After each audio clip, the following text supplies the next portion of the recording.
Indian സായുധ സേനയുടെ പക്കലുള്ള അത്യാധുനിക അപ്പാച്ചെ അറ്റാക്ക് ഹെലികോപ്റ്ററുകളുടെയും M777 അൾട്രാലൈറ്റ് ഹോവിസ്റ്റർ പീരങ്കികളുടെയും ദീർഘകാല പരിപാലനത്തിനായി ഏകദേശം 4000 കോടി രൂപയുടെ സൈനിക സഹായ പാക്കേജിന് അനുമതി നൽകി അമേരിക്ക. US വിദേശകാര്യ വകുപ്പിന്റെ അംഗീകാരത്തിന് പിന്നാലെ US defence security corporation agency ഇത് സംബന്ധിച്ച ഔദ്യോഗിക വിജ്ഞാപനം പുറപ്പെടുവിച്ചു. ഇന്ത്യയും അമേരിക്കയും തമ്മിലുള്ള തന്ത്രപരമായ പ്രതിരോധ പങ്കാളിത്തം കൂടുതൽ ആഴത്തിലാക്കുന്നതാണ് ഈ കരാർ. ഈ പുതിയ കരാർ പ്രകാരം ഇന്ത്യ പുതിയ ആയുധങ്ങളൊന്നും വാങ്ങുന്നില്ല.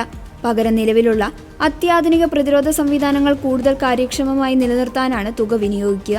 അപ്പാച്ചെ ഹെലികോപ്റ്ററുകൾക്കും M777 പീരങ്കികൾക്കും ആവശ്യമായ സ്പെയർ പാർട്സുകൾ ലഭ്യമാക്കൽ, അറ്റകുറ്റപ്പണികൾ, സാങ്കേതിക സഹായം, ഇന്ത്യൻ സൈനികർക്കായുള്ള പ്രത്യേക പരിശീലനം, എഞ്ചിനീയറിംഗ് പിന്തുണ, ലോജിസ്റ്റിക് സേവനങ്ങൾ എന്നിവ ഇതിലൂടെ ഉറപ്പാക്കും.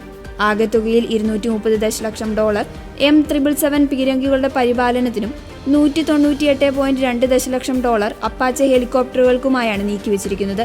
ഇന്ത്യൻ അതിർത്തിയിലെ സുരക്ഷയ്ക്കും ഉയർന്ന മലയോര മേഖലകളിലെ യുദ്ധസന്നദ്ധതയ്ക്കും ഈ രണ്ട് പ്രതിരോധ സംവിധാനങ്ങളും നിർണായക പങ്കാണ് വഹിക്കുന്നത്.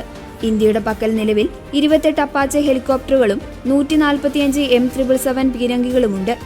Boeing, Lockheed Martin, BAE Systems എന്നീ പ്രമുഖ US കമ്പനികളാണ് കരാറിന്റെ പ്രധാന നിർവഹണ പങ്കാളികൾ. ഇന്തോ പസഫിക് മേഖലയിലെ സുരക്ഷാ വെല്ലുവിളികളെ നേരിടാൻ ഇന്ത്യയുടെ പ്രതിരോധ ശേഷി ഉയർത്താൻ ഈ സുപ്രധാന നീക്കം സഹായിക്കുമെന്ന് പെന്റഗൺ വ്യക്തമാക്കി.